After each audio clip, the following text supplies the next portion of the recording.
mathematics. I did, pure mathematics, physics and chemistry, with the idea that I wanted to go into medical school.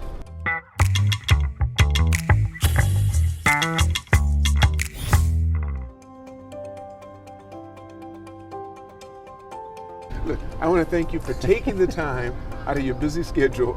Yeah, I know you're over here on vacation. Is it vacation? Is it really just vacation? Yeah, it's just a vacation. Well, where are you living now?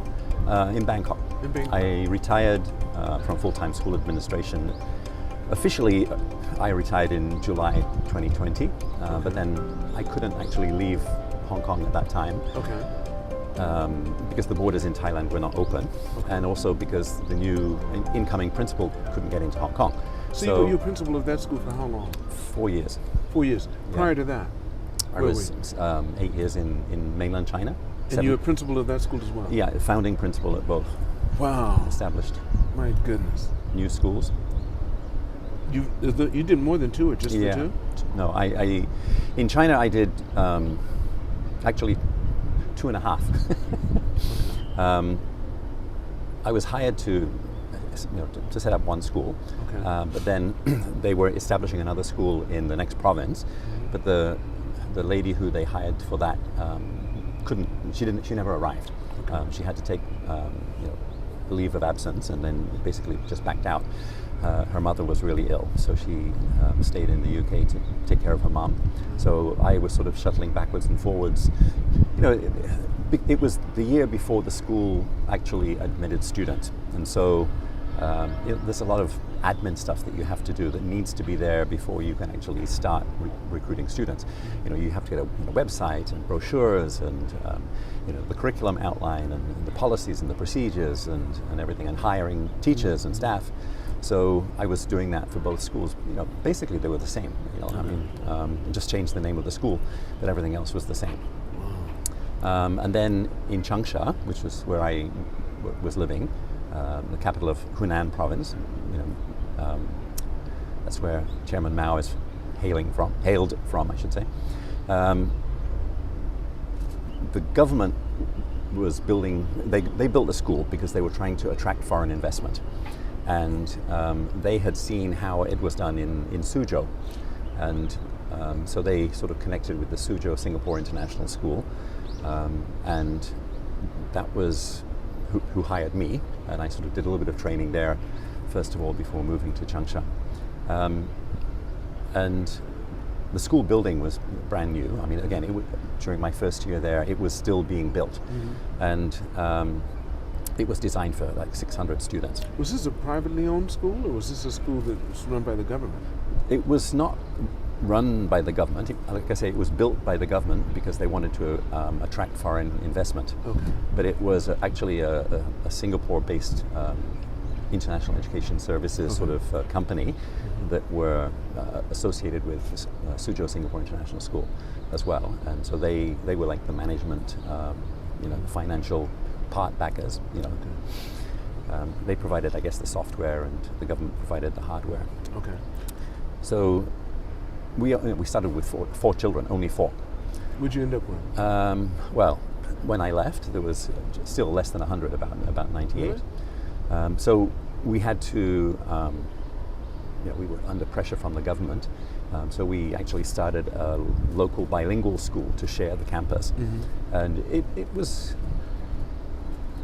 an interesting concept, because in China there are lots of local schools that have an international section. And ours was like, the other way around. We were an international school with a local section. And that was actually really attractive to a lot of families, because it was more of an international feel and an international setup. It was really quite different from the local school with a small, one class of international kids. And that now is much bigger. I think there are about 300 students in that section and 150 in the international section. Well, let's get back to where you were started. Let's start off from the beginning. And I want to thank you for coming. We got to do that. Thank you for coming, because this is the second time we're doing this, because actually I turned off the cameras. Should I leave that part in? I'm not sure. Anyway, David, where were you born? I was born in Rotherham, in Yorkshire, which nobody could ever tell from my accent. But I never lived... Wait, is it really hard? Is the accent really colloquial? Or is your accent, is that the same accent they would have? Well, no, American I never lived in one house in England longer than 3 years. We moved around, so I never picked up a regional accent. Okay, but the regional accent there is real. It's quite strong. It's strong. Okay. Yeah. All right. Aye. If I talk like my granddad did, you know, he would talk a bit like this. Okay. Now, do you have many siblings? I have a sister who's 18 months older than me. Okay. But my mother died when I was 7. She had breast cancer, unfortunately. Mm-hmm. And so my dad felt, you know, the need to have a mother, wife as well. Okay. So he remarried a couple of years later, and they had a child. But you and your sister are from the same mother and father? Yes. Yeah. Okay. So my half brother is same father, different mother. So I think I was like 10 years old when he was born. Are any of your siblings close with you? Yeah, I mean, my sister and I have always been close, despite the fact that we fought like anything. Particularly, you know, when we were at school and living together. That was, yeah. But then after I left, you know, I left England when I was, 22, just turned 22. Okay. Graduated from university and then came to Japan for a year. Wait, your first place outside of England was Japan? Yeah. To do what? I got hired to teach at a language school in Shibuya. Okay. And they subcontracted a lot of their teachers, and I was sent down to Okayama Prefecture, Kurashiki, Tamashima, a small little place where there were 3 other foreigners to work for Sumitomo Heavy Industries as their resident English language teacher. Let's get back to when you were a kid. When you were a kid, what was it like growing up in England? You said you moved around a lot. Yeah, a lot. What was it like for you? Because you have memories of your mother. She died when you were 7. Very little. Yeah. Memory's a funny thing. You see pictures, and particularly like photographs sort of bring back some of those memories. So we've got photographs as small children with mom and dad there going on holiday to Skegness and to Blackpool and places like that. Mm-hmm. But I didn't really. I think one of the challenges for me particularly was that I didn't really develop friendships until I guess I was in upper secondary school. Okay. We call that middle school? Yeah. After the middle high school. Okay, middle high school. Yeah. Were you more academic or were you more sports-minded as a kid? As a lot of people say, jack of all trades, master of none. I did so much. I mean, I don't remember studying. Okay. But you got good grades? Yeah. I mean, I always did okay, and which drove my sister crazy because, she really had to study hard to pass exams and stuff, and I would, sort of read something the night before and then pass, But you like reading? I like reading, yeah. For a while when I was, 16, I think. In England you do primary school. Whoops. No, it's okay. You do primary school, and then secondary school starts from 11.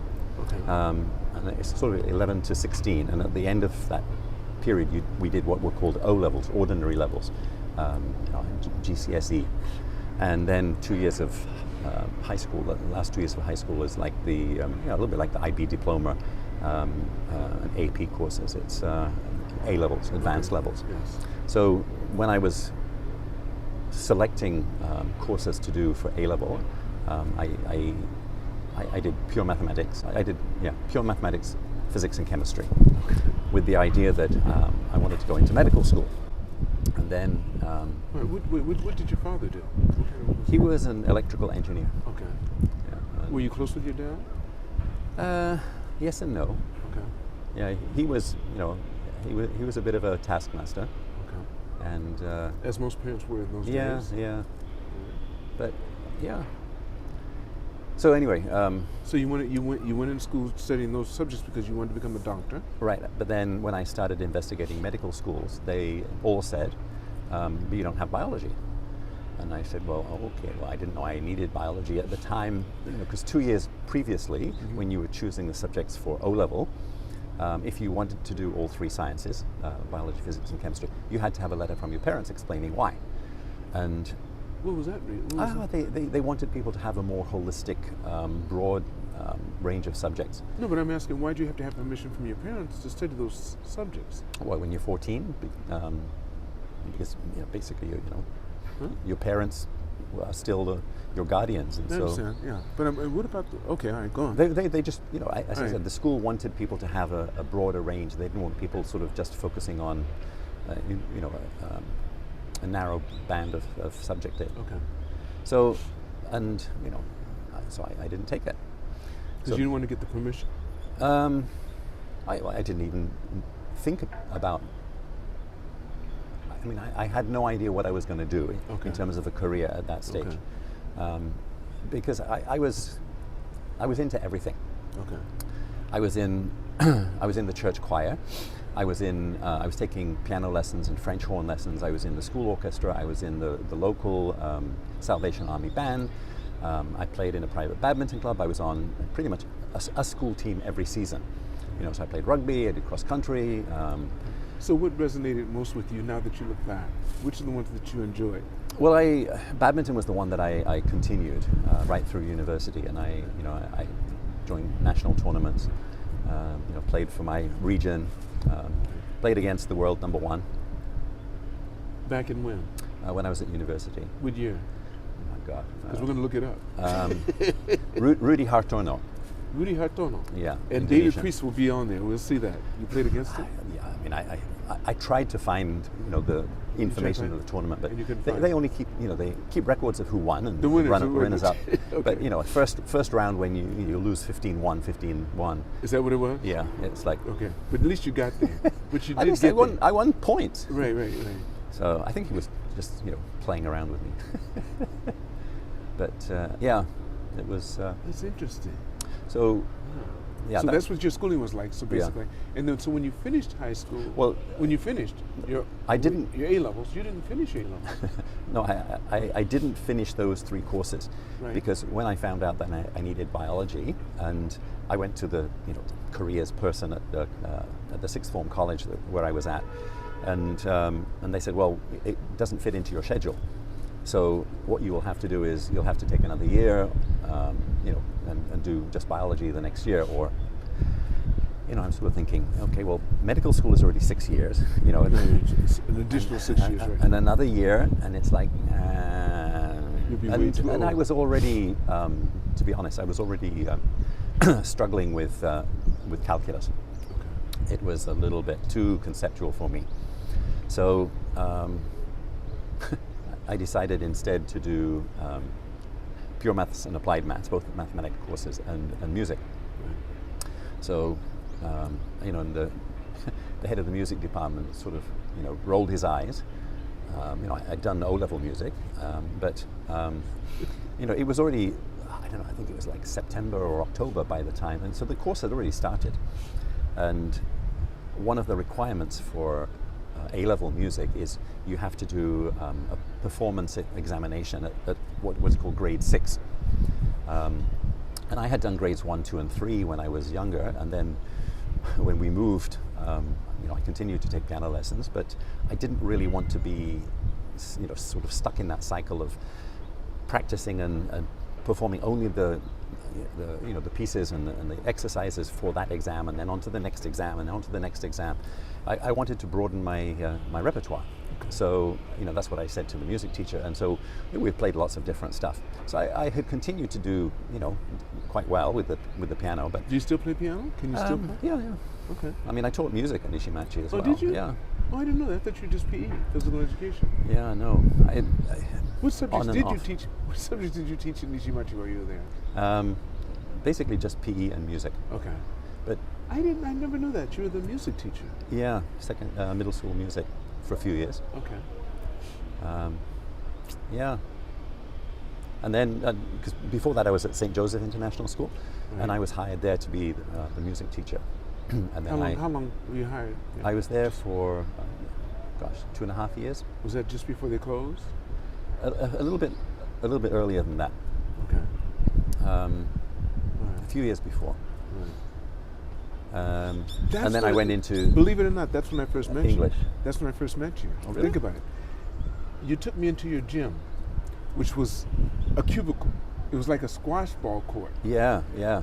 You took me in there. I remember now. For some reason, you took me in there to show it to me because they wanted me to have my program That's there. right, because we were talking about buying mats. Oh wow! Can you believe that? It just hit me. Yeah, so that was like first time right I saw you. 1989. That's right, exactly. Something like that. That's yeah. when I first met you. Oh wow! Right there at St. Joseph's. Yeah. And you took me in there and said, "Well, this is our gym." And I said, "You got to. How can you guys?" It wasn't even half a court. Yeah. And I was only teaching a couple of classes of PE at that stage, because I was hired as a part-time music teacher and part-time 8th grade teacher. Right. Yes. Because the 8th grade teacher, who was a brother, he had Parkinson's disease and couldn't continue. So they asked, with my name being priest, can you teach religion? Did you teach religion? No. Okay. I said, no, I know, I can't do that. Okay. Wow. So. Well, that is interesting how that comes about. Yeah. The things that because I said, you sing for me. So that's probably when I met you in Nishimachi. I'm good with faces.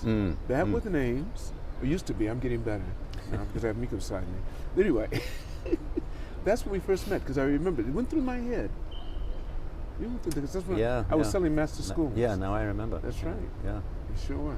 Yeah. So getting back to high school, I dropped physics and chemistry and added music, and I had to do my grade 6 piano, and the head of the music department there was he was really very worried because he said unless you pass your grade 6 we can't enter you for A-level music.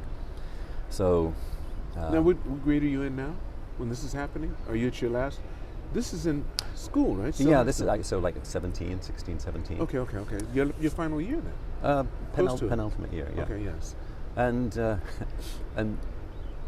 because the school entered me for the exam, for the grade 6 exam, because like I said, it was a requirement for A-level music. And so he got the result, and he called me into the office one day. He said, "Priest, you need to come into my office. I have something to tell you." I said, okay. And he said, and you remember I told you that it's a requirement that you pass grade 6 in order to get into register for the A-level music. And I said, yes. I'm starting to get worried. And he says, "You never told me that you could get a distinction." You were that good. I'd been playing piano for 7 or 8 years at that stage. So So he had no clue. He had no clue. No, because I told him, I passed grade 3, a few years ago. That's what you say, right? Yeah, and there's a big jump. Right. So. And you passed with distinction. Yeah. Wow. Let's see. So what happened? What happened after that? So then, I was still doing loads and loads of different things. I even joined the drama club as well. It was like I said, I don't remember studying, which is probably why I was really no good at calculus. Okay. I barely scraped through A-level mathematics. And you said at the beginning that you didn't have a lot of friends. I don't know, not until until I was about 16, 15, 16. Okay, right. So by because this time then I was, even though we moved house twice in Barnstable in North Devon, at least it was the same town. Okay. But previously we'd moved different cities, different towns, and so it's like But why did you do that? Your father's job again was? He was an electrical engineer, and then he went back to school and became a lecturer in electrical engineering at a technical school, technical college. Okay, so he'd go around different places and lecture to them? No. Lecturer, like a professor. Right, yeah. I thought, yeah. No, he was applying for a higher level position and moved to I see. That's a different location to get that experience. Right. So then applying for universities, and I applied to do PE and music as a joint major. And there were only 3 universities in the whole of the UK that offered it. There was London University, which is where I ended up going, and Loughborough University, and Exeter, St. Luke's, Exeter. And I went to Loughborough because it was sort of like everybody said, oh, it's the best, the best PE program in the world, and like Sebastian Coe graduated from there, and some really famous athletes. Had a good alumni. But they were so arrogant. What's your main sport? Badminton. Oh, If it wasn't cricket, you weren't anywhere. Well, athletics, rugby, whatever. Right. One of the main sports. So I just didn't like it. Oh, really? So how long did you stay? No, it was for the interview. Okay. You were invited for an interview, and so I went to London University, Nonnington College of Physical Education. And how'd you fare there? Yeah, I did okay. Okay. It was actually a certificate of education program, because in those days, I would say 95% of teachers didn't have a university degree. They went to teacher training college and got a certificate in education, and then they tried to sort of upgrade, and so they started a Bachelor of Education degree, and so normally in England, a certificate of education, an undergraduate degree is just 3 years. So I finished my certificate, and then I applied to do a 4th year as a Bachelor of Education honors degree for the 1 year extra. So I stayed and did that. Okay. And like I said, then I got the job with Mitsubishi. Well, no, I got the job for this language school in Shibuya. With whom? It was an English language school. Okay. Right. And they sent me to work for Sumitomo Heavy Industries. Sumitomo, okay. Yeah. And I got on really well there. Normally people were only, sent down for two or three months. And I ended up spending almost 9 months there. And, because they kept on requesting you. Yeah. And I was happy because, they put me up in a dormitory, and I was teaching English from 5:15 to 7:15 and 7:30 to 9:30. So 2 2-hour classes, 5 days a week, and that was it. That was it? Yeah. You had your weekends off? Weekends off, daytime off. So, they had a piano. I would go practice the piano, a little mini golf course. They put you in a dorm and everything? Yeah. So I had breakfast and dinner in the dorm. So I was, I was doing quite well, because some people who were working in the language school in Tokyo, they were struggling to make ends meet. Period. Because, they had to pay for their transportation and all of the food and rent. So, I sort of was doing okay. So what did you do after the 9 months there? Well, their CEO there had worked in England for a number of years, and he loved to practice his English with me, especially like in the bath, the public bath in the dorm. He'd say, "Oh, David, let's go and have a bath," which is it's that's what they do in Japan. And then there was a bar in the town in the village it really was. Right. And there was a Philippine girl who worked in that bar. It's one of the other 3 other foreigners who lived in that town, called Daisy. So, so we could chat in English. Okay. So we went there at least once a week, and then he was bending my ear about how are the students doing with their English and whatever. And I said, yeah, it's good, but I feel that there are other needs that that they have that are not really being met. Such as? Writing. Okay. English writing, because quite a number of them were dealing with subcontracts and having to send faxes and instruction manuals and things, and they were asking me to check and proofread those things. And I said, well, I'm not really supposed to do this, but if you bring it to English class, we can use it as material for the English class. So anyway, one day he invited me to the bar and said, "Oh, these 2 people have come from the head office in Mihama, which is on Shikoku." Right. And we were just chatting away, and then the next day he said, "They want to offer you a job." And I said, "What do you mean?" He said, "Hire you directly." Okay. To do the So that was thing? the interview. To do the same thing? Well, yeah, to employ me as the on-site language teacher. So at the end of my contract with the language school, I went back to England armed with a contract to work for Sumitomo directly, and came back business class. Thank you, Sumitomo, and got a big increase in salary, and then I was basically working full time. In Shikoku? Yeah, in the same place in Tamashima. Same place, okay. Yeah. I get But it. I was teaching. I kept the classes, the English language classes, in the afternoon, but during the daytime I would go around. I was sort of officially in the HR department, so quite often they would have visiting foreign engineers. Okay. Particularly, they had a number of subcontracting agreements with, like Sulzer, a big German marine diesel engine producer, and another company, I forget the name, paper making company and print making companies and stuff. So they had quite a number of visits. And so I was sort of then, put in charge of taking care of them. Now, you hadn't spent a year in Japan, or you just had spent I just spent a year, yeah. A year. Were you studying Japanese at the same time? A little bit in that first year. So how did you fare when you came back? You have to start taking care of all these guys. Not just for you. You have to translate this back to... Not so much. Oh, really? So who's doing that? The CEO? No, some of the students in my top class had gone to university abroad. Oh, so they were, really, pretty much like bilingual. Okay. But they wanted to continue to study and continue so they to use basically their wanted English. to make sure you stayed English. Yeah. They didn't want you to start trying to adapt. Oh no. Oh, you mean like in the language classes and stuff? Yeah. I mean the language classes, I was only speaking English. Only in English, right? Yeah. So they didn't require you to do any real translation. No, not there. Not there. But then, like I said, when I was taking visitors like around the plant, I picked up enough Japanese to be able to ask questions and sort of do some simple translation of stuff like that. I see. Because I was living in a dormitory where nobody spoke English for 3 years basically. How many people were in that dormitory? About 100. Well, there were two sections. Okay. There was the single section and the married section. Okay.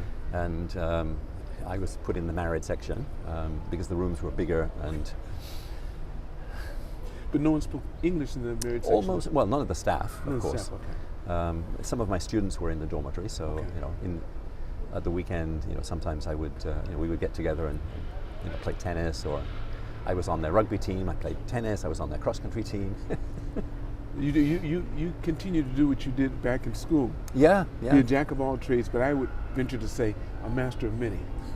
So you went from there. You stayed there for how long did you stay with them? So I was there in the end 3 years. I did a 2-year contract when I was working directly for them.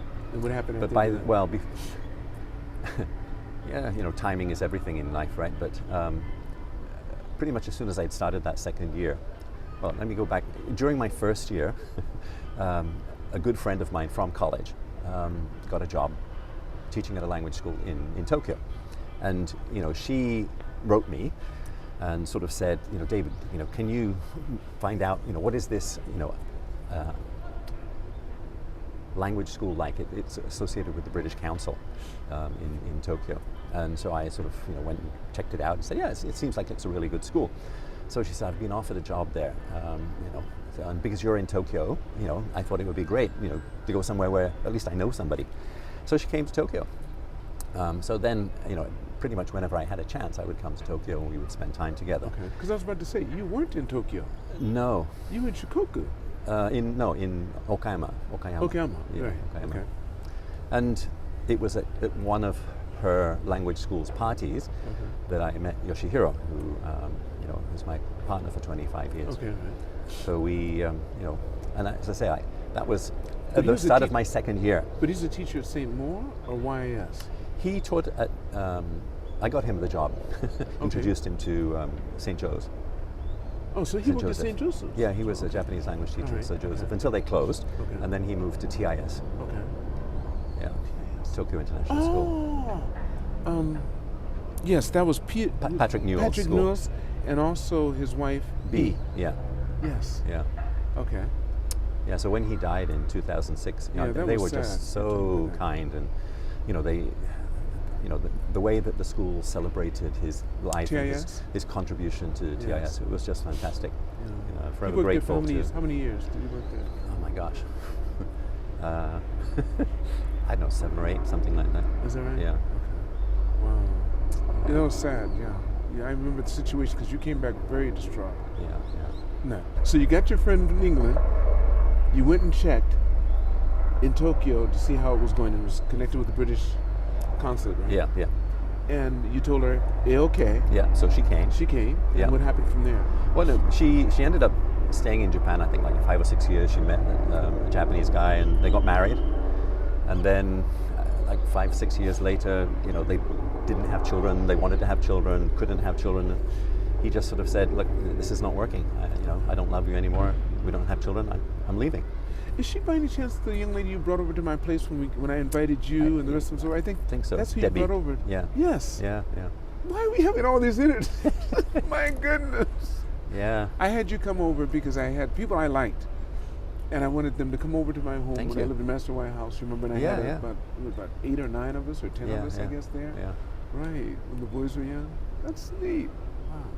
Anyway, so she came over. So from there, you were at St. Joseph's too, and you stayed there until when? Is that where it started? After you left? Oh my gosh. I need to see my CV. Right, okay. But from Okayama, did you start teaching at the schools then?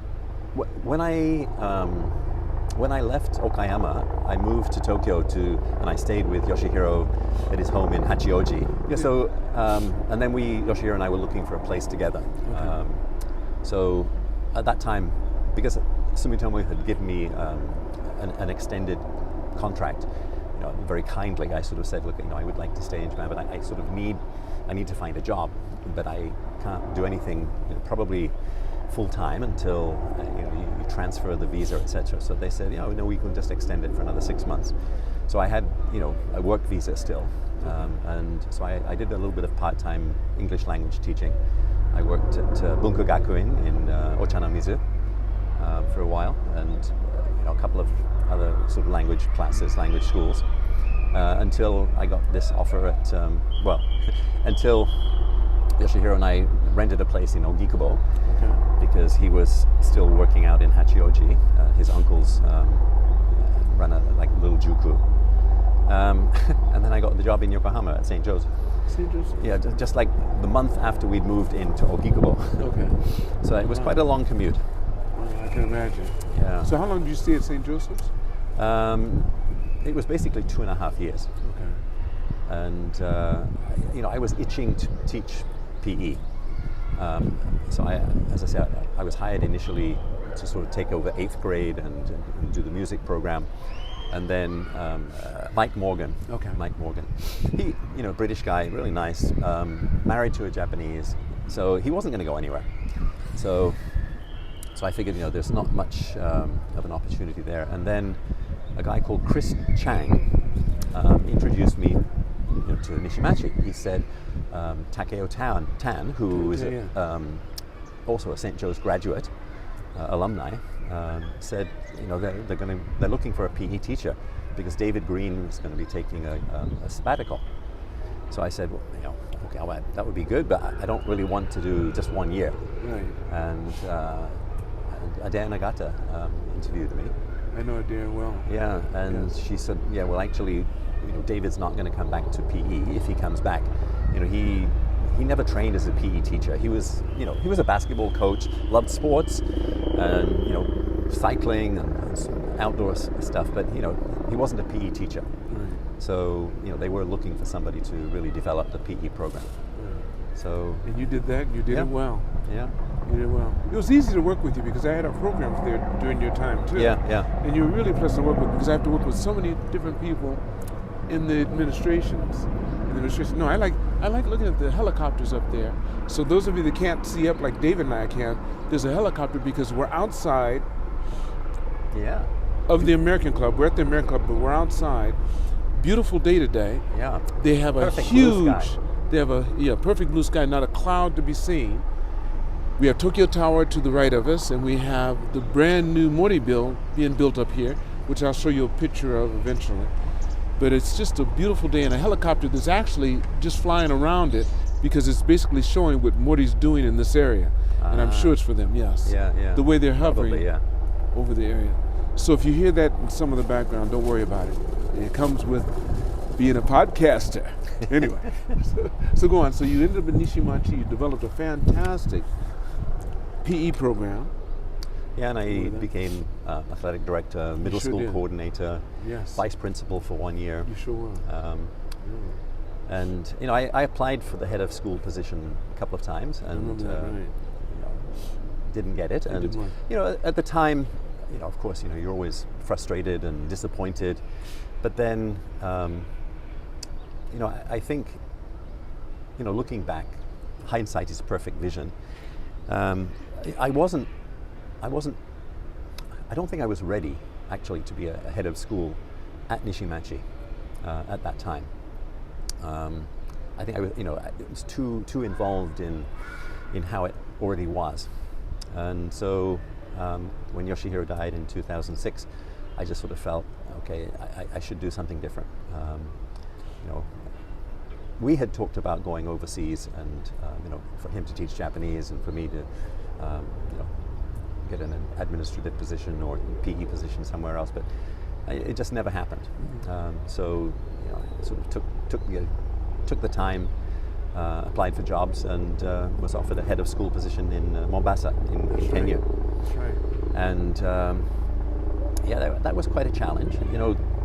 I think one of the difficulties anytime you go into a well-established school is making change. Change is so difficult to make happen.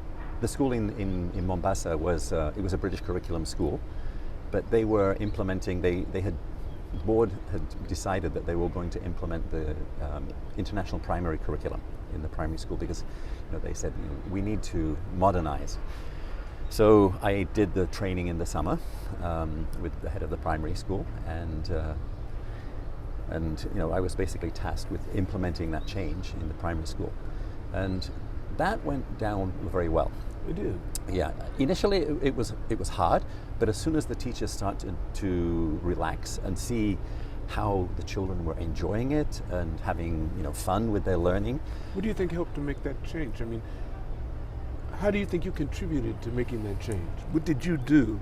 What did you say? How did you act that made those changes more acceptable by the people that had been there? I think it was because I was there. I was in the classroom, and I would go into the classes every day. I mean, I spent more time in the classroom there than I did when I was full-time teacher.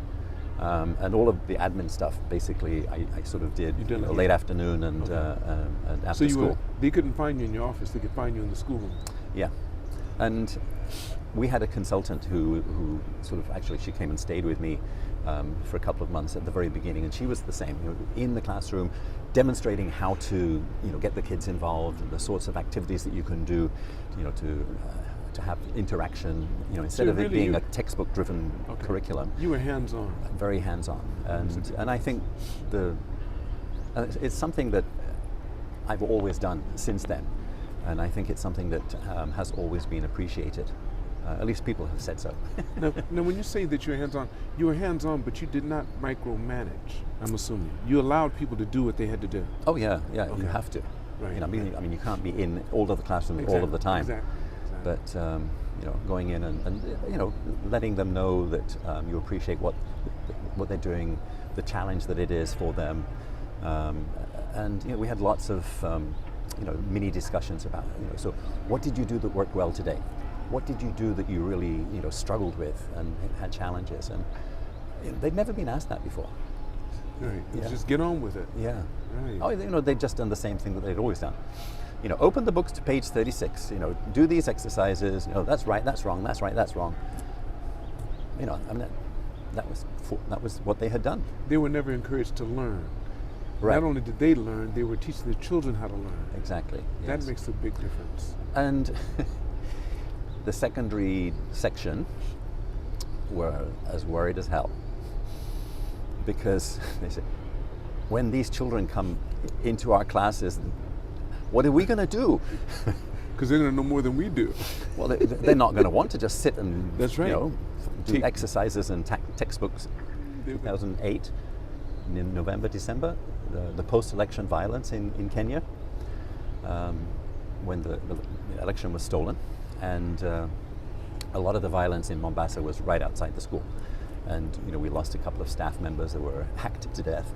It was all racial, the different tribal. Yeah. It was tribal, yes. Yeah. If you didn't belong to the right if you tribe. weren't a Luo, Right. the ruling class. So when we actually delayed the start in January because of a lot that happened, and several I would say about a third of our families left.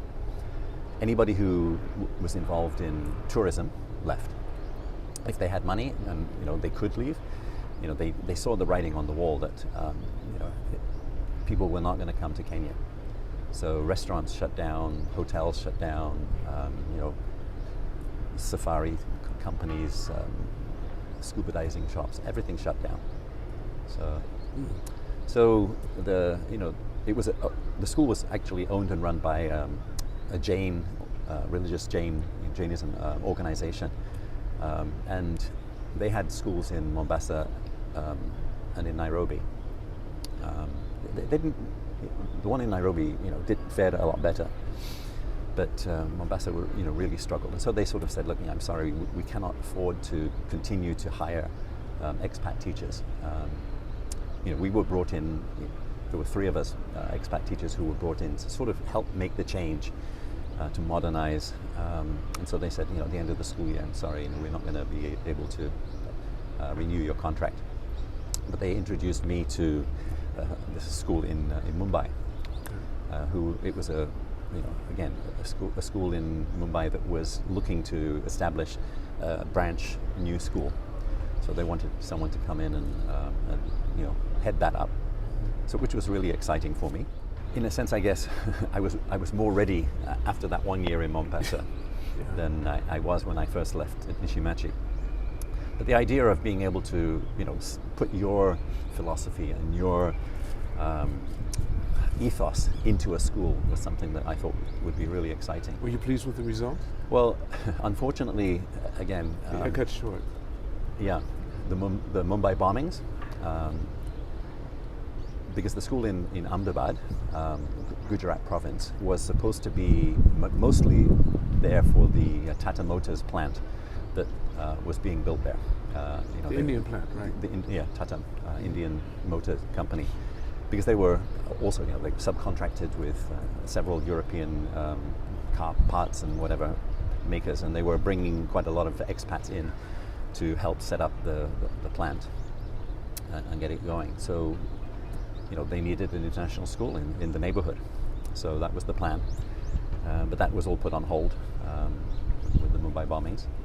So I was actually fortunate that I was brought back to Mumbai because the head of the primary school there had,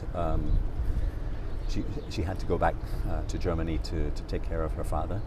So I was put in as head of primary, and they were just going through their IB evaluation, and nobody knew how to do it.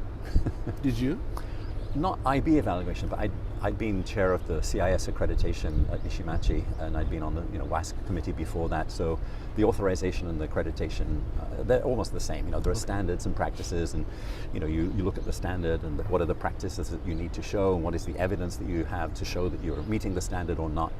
So I was, in a sense, they were very, very happy that I had this experience, because then I could really help them get all of the documentation, because when I got there was almost nothing. They'd started the process, but they really hadn't organized it. They didn't have, in many of the cases, they didn't know what evidence, what am I supposed to do? What am I supposed to show? Right. So we sailed through that evaluation. But the owner of the school was Indian, and he had told me he told me that when he told me that the plant in Ahmedabad was going to be stopped, he said, but so I want you to come to Mumbai. I want you to be the head of the primary school and help with the IB evaluation. But then next year I will make you head of school, because the current head of school is retiring at the end of the year. So I thought, oh, okay, all right. And it was a nice school, not too big, and all IB. I'd really got into the IB philosophy, even though, as I said, we did the international primary school curriculum in Kenya, but we were also looking at implementing IB in middle school and diploma, which was another thing that secondary school was really worried about. But anyway, so I went for drinks with the head of school a week or so after I'd been brought back to Mumbai, and said, so, what are your plans for retirement then? He said, oh, I don't know, I haven't thought about it. I'm not going to retire for another 4 or 5 years yet. And I'm thinking, what are you just doing? Yeah, what's going on here? So I didn't say anything to him. Okay, right. But it was so typical of this guy, the owner, Dr. Sarda. Yes, you found out later. Yeah. You didn't know that at that time, obviously. Well, I mean, I had rumors, suspicions, okay. Yeah. But they all panned out to be true. Yeah, so I just sort of, I said, okay, well, I will do the rest of the year, but I'm not going to, I will look for something else. Did you? Yeah. And what happened? So then I got the offer to establish a new sister school in China. Okay. So very sort of similar situation, but this time it worked out. So I established, Changsha West Academy and Nanchang International School basically at the same time, and then got them through IB, PYP authorization, CIS accreditation, and well on the way to MYP and DP set up, and figured that now was a good time to leave. Okay, and then what did you do after you left? So I retired? moved to Hong Kong to set up another new international primary school. To do the same thing? Same thing, yeah. I didn't do a CIS there because I didn't think it was. CIS is good for secondary schools because when children are applying for universities, if it's an accredited school through WASC or CIS or something like that, it's more highly regarded. But for primary school, it's not necessary. Mm-hmm. So got them through PYP, authorization in a record, within the second year. What does it usually take? It usually takes 2 to 3 years. Okay. And they say that a new school has to have been in operation for a full school year because before they can even apply to start the process. But you did it from the beginning, boom. Yeah. In 2 years. Within the second year. Really? It was actually a year and a half. Wow. Yeah. That's good. And then is that when you retired after that? Yeah. At the beginning of the pandemic in 2020. So you had the mic in your hand like this, and you just kind of dropped the mic after you finished? Not quite. The pandemic started, the beginning of 2020. Right. And you'd already got your accreditation by that time? Yeah. Okay. And I was sort of thinking, I at that time, I wasn't sort of intending to retire just yet. I was sort of thinking another couple of years. But then, with the pandemic. Lasting a couple of years. The end did not look as if it was going to be in sight. January, February, and changes, to the restrictions and the requirements from the Education Bureau and the requirements from the charity organization I was working for. It was just like, So I decided, look, at the end of the year, I'm going to retire. We put out an advertisement for a new head of school, hired somebody, but then July came and he couldn't arrive.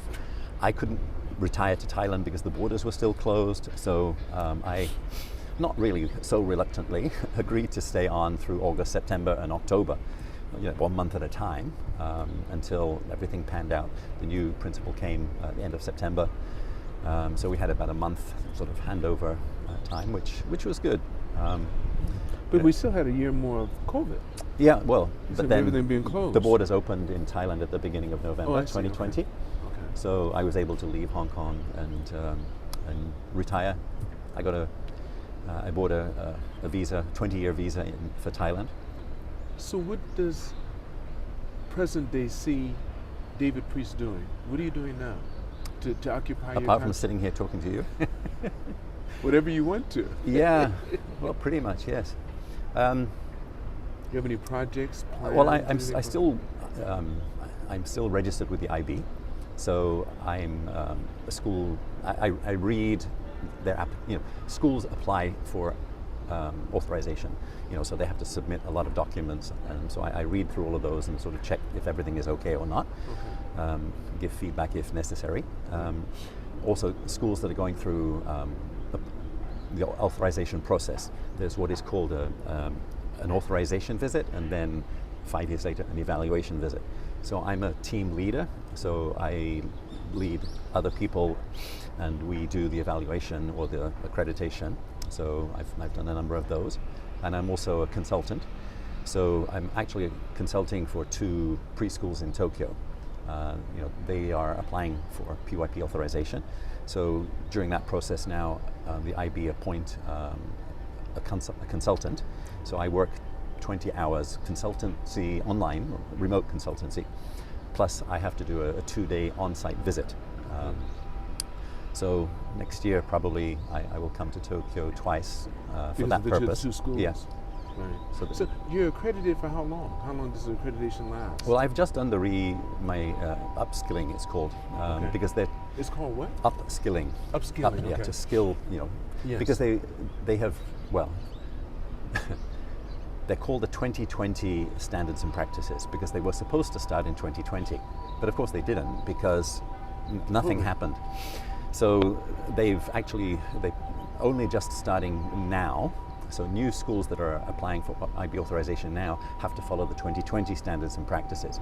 Previously it was 1997, 1994 or something. So I've done the training for the new Standards and Practices, even though the 2 schools that I'm consulting for are still using the old Standards and Practices. Is this a yearly basis or what? How long do you get to? No, I mean...